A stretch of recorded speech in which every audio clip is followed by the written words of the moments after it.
Hello everyone, welcome back to our YouTube channel APC academy. आज हम discuss करने वाले हैं मेडिकल टेट दिसंबर 2022 का एग्जाम, जिसमें हम डिस्कस करने वाले हैं साइकोलॉजी में पूछे गए क्वेश्चंस के बारे में। और इस पार्ट में हम डिस्कस करेंगे रिमेनिंग 15 क्वेश्चंस जो मेडिकल टेट दिसंबर 2022 में पूछे गए थे।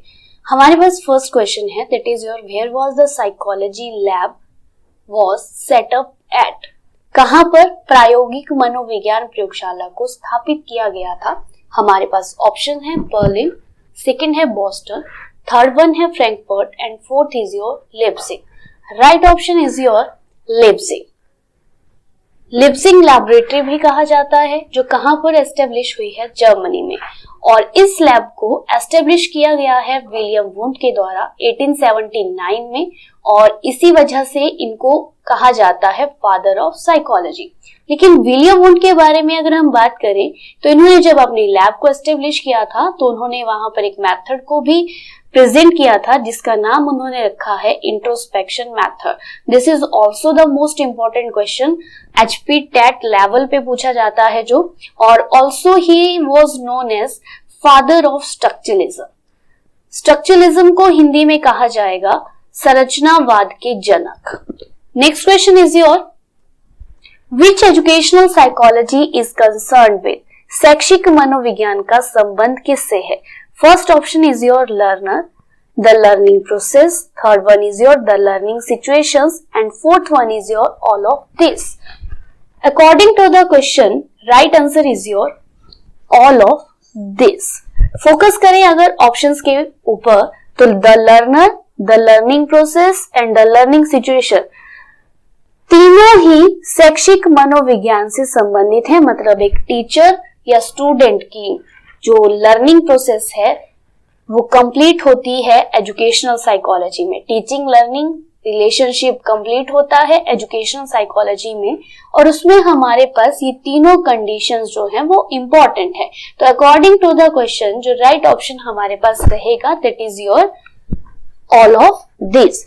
Educational psychology is concerned with understanding the learner, जो सीखने वाले की समझ के साथ क्या करता है, कंसर्न करता है, ठीक है। And the process of learning and the effectiveness of learning environment, तीनों के साथ ही एजुकेशनल साइकोलॉजी का संबंध जुड़ा हुआ है।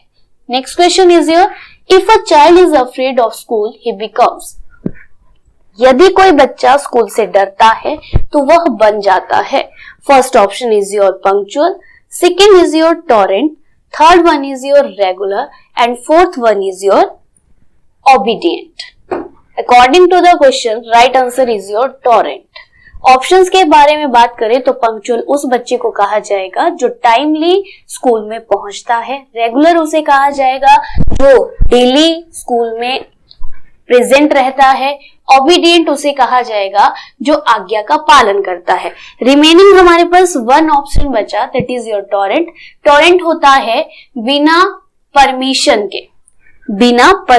के अनुपस्थित रहना। मतलब विदाउट परमिशन अपनी मर्जी से कोई भी बच्चा अगर अब्सेंट रहता है तो उसे क्या कहा जाएगा, टॉरेंट कहा जाएगा। और ये जो टॉरेंट वर्ड है उसे लिया गया है टॉरेंट से, जिसका अर्थ है लेजी पर्सन, नॉटी चाइल्ड, या रग भी उसे हम बोल सकते हैं।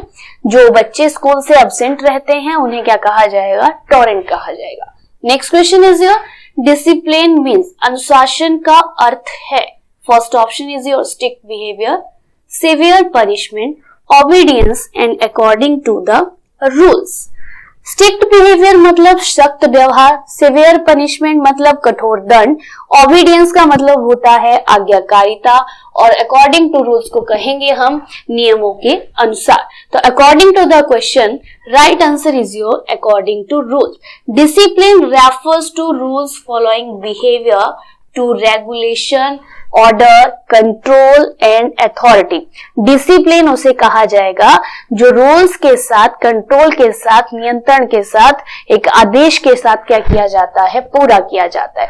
जनरली अगर हम बात करें तो मान लो हम कोई काम परफॉर्म कर रहे हैं तो उसमें कुछ नियम बनाए जाते हैं, और किसी बच्चे के द्वारा अगर वो नियम फॉलो किए जाते हैं तो डिसिप्लिन ऑटोमेटिकली क्या हो जाता है, फॉर्म हो जाता है।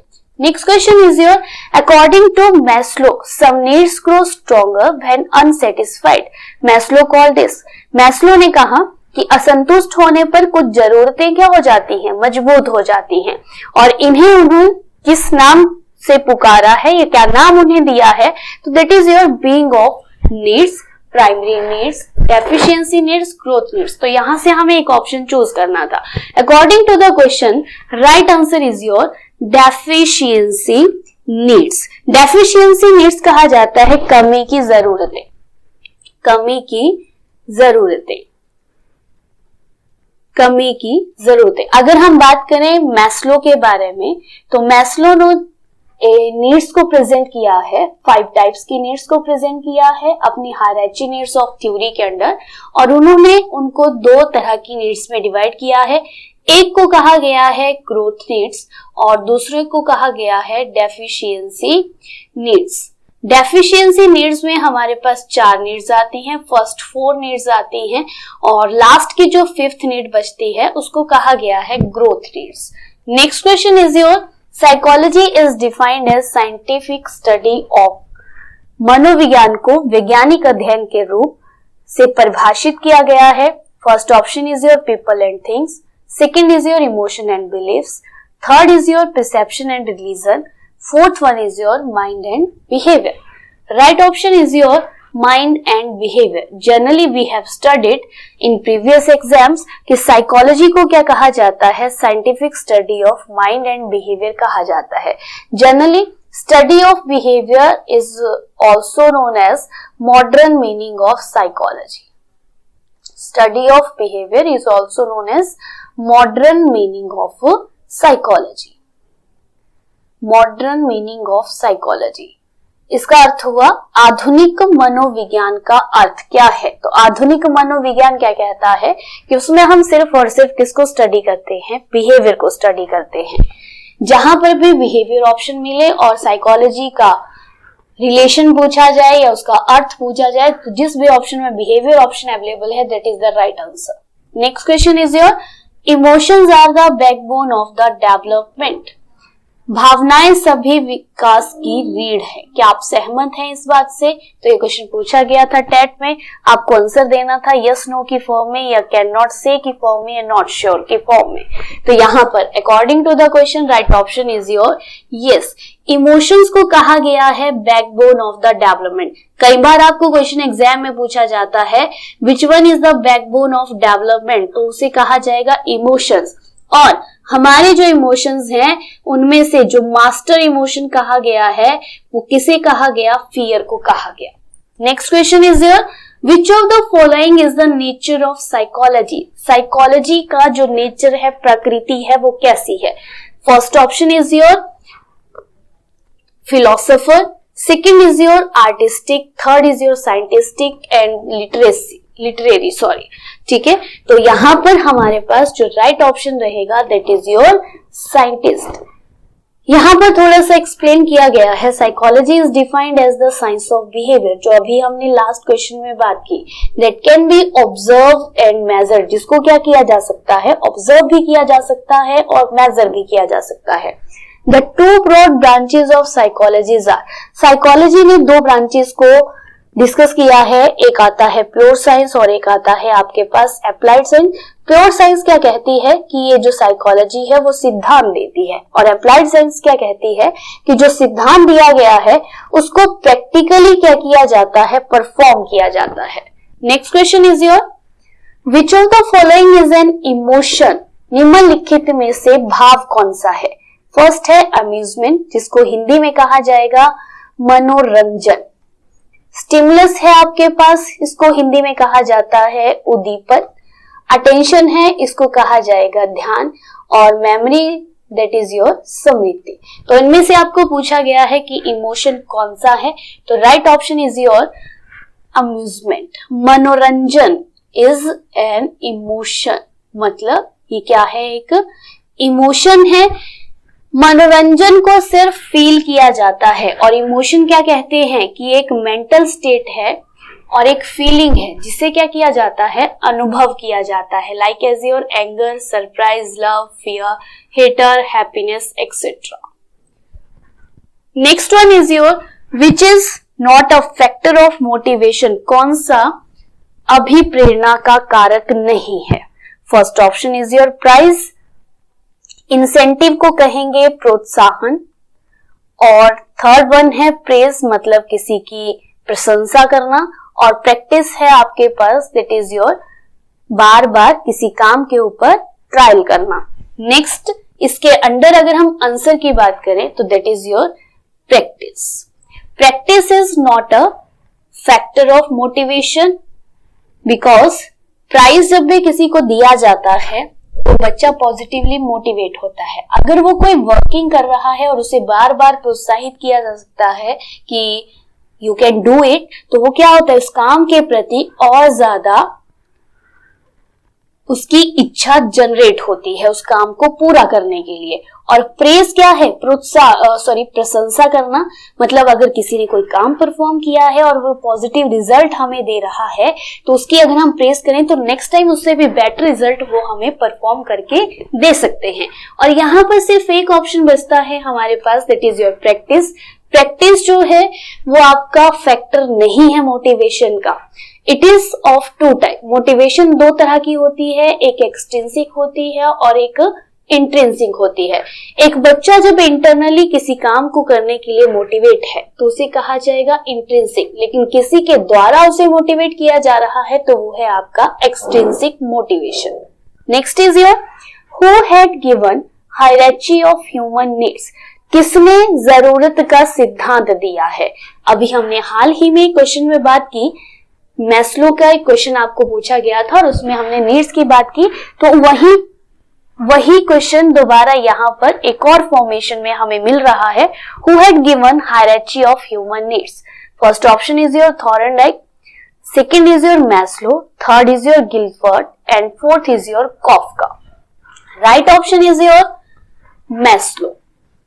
मैस्लो ने हायरार्ची नीड्स को प्रेजेंट किया है जिसको उन्होंने 5 पार्ट्स में डिवाइड किया है। First part is your psychological needs, diagram में आप देख सकते हैं, साइकोलॉजिकल नहीं फिजियोलॉजिकल, जिसको हिंदी में कहा जाएगा शारीरिक जरूरतें। शारीरिक जरूरतें और शारीरिक जरूरतें जो बेसिकली फूड है, वाटर है, रेस्ट है, स्लीप है, वो सारी हमारी शारीरिक जरूरतें हैं। सेकंड आता है हमारे पास सेफ्टी नीड्स जिसको कहा जाएगा सुरक्षा की आवश्यकता है। और फिजियोलॉजिकल नीड्स को कंटिन्यू रखने के लिए हमें उसके लिए किसकी जरूरत है, मनी की जरूरत है। Next one is your belongingness and love needs. Fourth is your esteem needs जिसको कहा जाएगा सेल्फ रिस्पेक्ट नीड्स भी कहा जाता है, आत्मसम्मान की आवश्यकताएं भी कहा जाएगा। और लास्ट आती हैं आपकी सेल्फ एक्चुअलाइजेशन नीड्स। तो यहाँ पर आप देख सकते हैं 5 नीड्स को ड्रॉ किया है और यहाँ पर मैं आपको बता दूं कि ये जो आपके फर्स्ट 3 नीड्स हैं इनको कहा जाता है लोअर लेवल नीड्स, निम्न स्तर की जरूरतें जो होती हैं।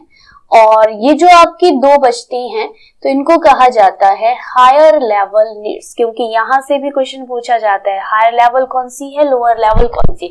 तो 3 आती है, जो बहुत ही लोअर है वो है फिजियोलॉजिकल, और जो सेकेंड नंबर पे लोअर लेवल आती है वो है सेफ्टी, थर्ड नंबर पे आती है बिलोंगिंगनेस। और यही क्वेश्चन हायर लेवल पे पूछा जाए तो बेस्ट और हाई लेवल रहती है जो वो है आपकी सेल्फ एक्चुअलाइजेशन, लेकिन अगर उससे कम पूछी जाए तो वो है आपकी esteem needs. Clear. Next question is your the stress affect performance in examination, this fact reflect which of the following relationship. तनाव परीक्षा में प्रदर्शन को प्रभावित करता है। यह तथ्य निम्नलिखित में से किससे संबंधित है या किसे दर्शाता है।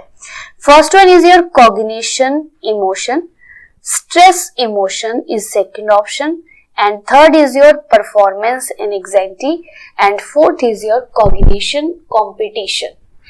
तो हमारे पास यहाँ पर according to the question जो right answer है वो है आपका cognition emotion। Cognition and emotion interact to determine ongoing behavior। जो cognition और emotion है वो जो बिहेवियर उस टाइम पे हम परफॉर्म कर रहे हैं उसको ऑब्जर्व करने के लिए एक दूसरे को इंटरेक्ट होते हैं, इंटरेक्शन दोनों के बीच में होती है, जो बिहेवियर उस टाइम पे चल रहा है। एक बच्चे एग्जाम में परफॉर्म कर रहा है, क्या कहा गया कि एग्जामिनेशन में परफॉर्मेंस जो होता है, तनाव परीक्षा में प्रदर्शन को प्रभावित करता है। अब परीक्षा में प्रभाव तो होगा, लेकिन कॉग्निशन आपकी परीक्षा को परफॉर्म करने में क्या कर रहा है, मदद कर रहा है, और उसके बेस पे अगर आप स्ट्रेस्ड हैं तो वो रहेगा आपका कहां पर, कॉग्निशन और इमोशन के under. Our cognition, our perception, memories are essential ingredients of emotion. ये जो हमारी perception, memories होती हैं, ये सारी हमारे किसके ingredient हैं, emotions के। So the process of emotion starts with cognition. Cognition से ही हमारी emotion की जो process है वो start होती है। Next question is here, who has not propounded any learning theory? किसने इनमें से learning की theory नहीं दी है? ऑप्शन है हमारे पास, that is your B.F. Skinner, B.S. Bloom, Kohler and Thorndike. According to the question right answer is your B.S. Bloom, क्योंकि जो स्किनर है उन्होंने लर्निंग की थ्योरी प्रेजेंट की है, ऑपरेंट कंडीशनिंग थ्योरी, जो बहुत ही इंपॉर्टेंट और रिपीटेड रहता है HP-TET के एग्जाम में। सेकंड है आपके पास कोहलर, कोहलर ने दिया है सूझबूझ का सिद्धांत, इनसाइट थ्योरी जिसे कहा जाता है, और थॉर्नडाइक ने दी है बहुत ही famous theory, trial and error theory. Skinner ने एक्सपेरिमेंट को परफॉर्म किया था दो ऑब्जेक्ट्स के ऊपर, रैट और पिजन के ऊपर।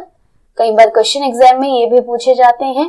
तो कोहलर ने प्रेजेंट किया था चिंपैंजी के ऊपर, और सबसे बड़ी बात कि उस चिंपैंजी का नाम भी रखा गया था, दैट इज योर सुल्तान। और थॉर्नडाइक ने प्रेजेंट किया है ट्रायल एंड एरर थ्योरी को, और इन्होंने एक्सपेरिमेंट डन किया है किसके ऊपर, कैट्स के ऊपर। Next question is your, which of the following theory is known as theory of reinforcement? First option is your operant conditioning theory, second is your stimulus response theory, third one is your classical conditioning theory, and fourth is your theory of insight. किस थ्योरी को पुनर्बलन का सिद्धांत कहा जाता है निम्नलिखित में से?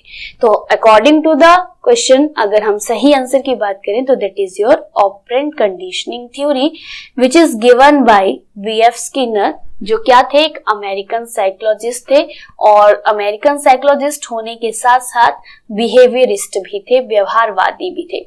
और B.F. स्किनर ने अपनी बहुत ही फेमस थ्योरी को प्रेजेंट किया है, ऑपरेंट कंडीशनिंग थ्योरी को, और इसी थ्योरी को थ्योरी ऑफ रेनफोर्समेंट, और also important next question is your classical conditioning theory. ये क्वेश्चन भी पेपर में बहुत बार पूछा जाता है कि इंस्ट्रूमेंटल कंडीशनिंग थ्योरी किसने दी है, कि इसका दूसरा नाम क्या है? तो दूसरा नाम या तो ऑपरेंट कंडीशनिंग मिलेगा ऑप्शन में, या तो आपको मिलेगा reinforcement theory. Next question is your, who was propounder of the theory of multiple intelligence? Multiple intelligence theory को किसने दिया है? First option is your Howard Gardner, second is your E.L. Thorndike, third is your J.P. Guilford, and fourth is your Alfred Binet. Right answer is your Howard Gardner. Howard Gardner ने intelligence की theory present की है, जिसका नाम उन्होंने रखा है multiple intelligence theory, और वो कहां से बिलोंग करते थे? अमेरिका से बिलोंग करते थे, और उन्होंने इस थ्योरी को अपनी famous book frames of mind में प्रेजेंट किया है। फर्स्ट टाइम जब इन्होंने ये थ्योरी दी तो अपनी कौन सी थ्योरी में इसको प्रस्तुत किया है? फ्रेम्स ऑफ माइंड बुक में इन्होंने इस थ्योरी को प्रेजेंट किया है। यहाँ पर एक और कंफ्यूजिंग क्वेश्चन आता है जो आपने नोट की फॉर्म में लिखना है कि अगर आपको पूछे multi factor theory, multi factor theory of intelligence अगर आपको पूछे तो नाम थोड़ा बहुत मिलता जुलता है, क्योंकि यहाँ पर भी मल्टी है और यहाँ पर भी मल्टी लिखा गया है। तो मल्टी है लेकिन आगे फैक्टर लिखा है, तो इसको हिंदी में कहेंगे बहुकारक। ये नोट की फॉर्म में आप लोगों ने ऐड कर लेना है, बहुत इंपॉर्टेंट है। बुद्धि का बहुकारक सिद्धांत, तो इसको देने वाला जो पर्सन था वो था थॉर्नडाइक, नॉट हॉवर्ड गार्डनर। दोनों क्वेश्चन में डिफरेंस है, एक मल्टीपल इंटेलिजेंस से जुड़ा है, एक आपका मल्टी फैक्टर से जुड़ा है। तो यहाँ पर आज हमने डिस्कस किए अपने 15 क्वेश्चंस। अगर आपको वीडियो पसंद आया होगा तो वीडियो को लाइक करें, शेयर करें और हमारे चैनल को सब्सक्राइब करें। Thank you everyone.